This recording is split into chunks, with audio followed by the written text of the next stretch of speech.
बुद्ध आणि त्यांचा धम्म या पुस्तकाचे वाचन. भाग 5. बुद्ध आणि बुद्धाचे पूर्वकालीन. बुद्ध आणि वैदिक ऋषी. वेद हे मंत्र अर्थात ऋचा किंवा स्तुती स्तोत्रांचा संग्रह आहे. या ऋचांचे जे पठण करतात त्यांना ऋषी म्हणतात. मंत्र म्हणजे फक्त इंद्र, वरुण, अग्नी, सोम, ईशान, प्रजापती, ब्रह्मा, महिद्दी, यम आणि इतर यांना केलेले फक्त संबोधन स्तवन आहे.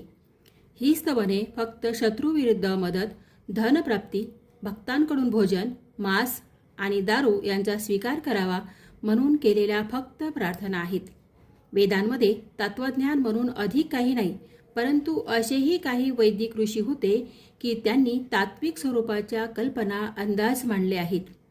ते वैदिक ऋषी होते अघमर्षण, प्रजापती परमेष्ठी, बृहस्पती किंवा बृहस्पती, अनिल, दीर्घतमस, नारायण, हिरण्यगर्भ आणि विश्वकर्मा. या सर्व वैदिक ऋषींच्या मुख्य समस्या होत्या जगाचा आरंभ कसा झाला, निर्मिती कशी झाली, वेगवेगळ्या भौतिक वस्तू जगात कशा निर्माण झाल्या, सर्व भौतिक वस्तूमध्ये एकत्व व त्याचबरोबर त्याचे स्वतंत्र अस्तित्व का आहे, कोणी निर्माण केले व कोण व्यवस्था पाहत आहे, जग कशातून उत्पन्न झाले व कशात परत विलीन होणार आहे. अघमर्षण म्हणतात की जग हे तपस म्हणजे उष्णतापासून निर्माण झाले. तपस हे निर्मित तत्व आहे ज्यामध्ये अनादी, अनंत, शाश्वत नियम व सत्य यांची उत्पत्ती झाली. यामधूनच रात्र, तमस, अंधार निर्माण होतो.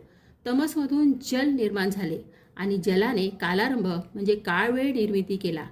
काळाने सूर्य, चंद्र, स्वर्ग, पृथ्वी, अवकाश व प्रकाश यांना जन्म दिला आणि दिवस आणि रात्रीचे नियमन केले. बृहस्पती यांनी अशी कल्पना गृहीत धरली की अस्तित्वाची उत्पत्ती न अस्तित्वातून झाली. अस्तित्व हे अनास्तित्वातून अस्तित्वात आले. न अस्तित्व याचा अर्थ अनादी, अथांग, अनंत, अगाध, असीम असा गृहीत धरलेला आहे.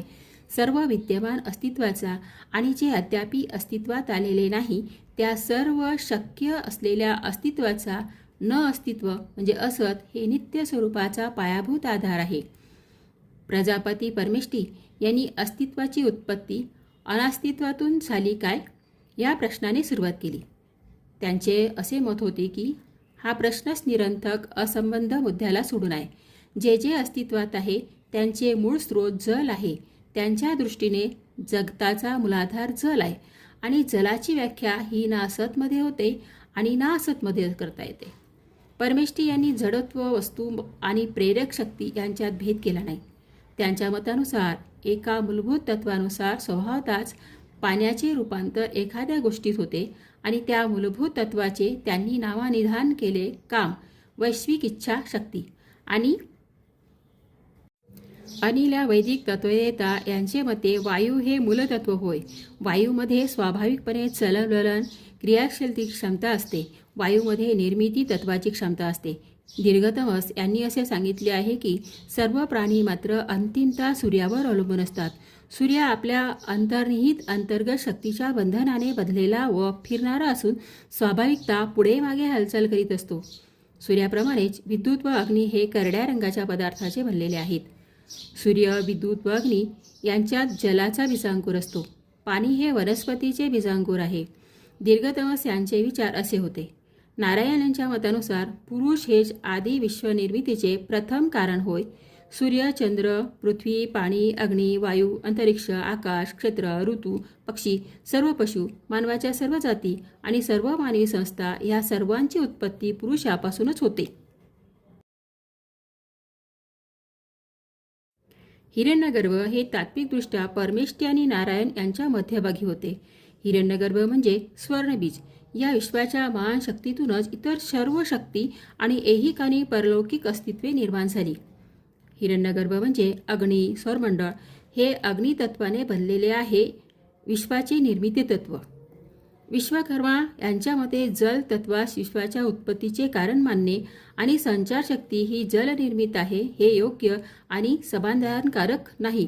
कारण जर का आपण जल तत्व जे स्वभावतः परिवर्तनशील बदल तत्व रूपांतर तत्व आहे, जल हे मूलतत्व मानले तर आपणास हे पाहावे लागेल की जलतत्वाचे अस्तित्व कुठून निर्माण झाले. जलतत्वामध्ये प्रेरणाशक्ती, निर्मिती तत्व, उत्पादक शक्ती, भौतिक मूलभूत शक्ती व त्याचे नियम आणि इतर सर्व गोष्टी कशा अस्तित्वात आल्या. विश्वकर्मा यांचे मते पुरुष देव हीच प्रेरणाशक्ती होय. सर्वांचा मूलाधार आहे. पुरुष आदी आणि अंतिमता असतो. तो दृश्य विश्वाच्या पूर्वीपासून अस्तित्वात आहे. सर्व वैश्विक शक्ती अस्तित्वात येण्यापूर्वी पासून तो अस्तित्वात होता. त्याने विश्व निर्माण करून कार्यान्वित केले. तो एकमेव परमेश्वर होय. तो अज न जन्मलेला असा आहे आणि त्यांच्यातच अस्तित्वात असलेल्या सर्व वस्तूचा निवास आहे. तो सर्वज्ञ आणि सर्वशक्तिमान आहे. तोच निर्माता व संहारकर्ता आहे. जनक म्हणून त्यानेच आपल्याला निर्माण केले व विनाशक म्हणून आपल्या सर्वांचे भवितव्य अंत तो जाणतो.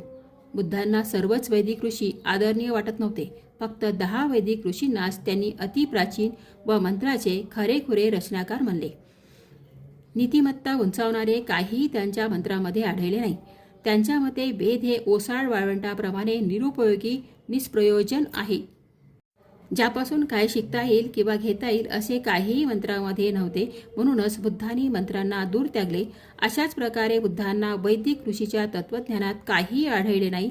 वैदिक ऋषी आंधळ्यांप्रमाणे अंधारात साचपडत होते, सत्य शोधित होते, परंतु त्यांना सत्य सापडले नव्हते.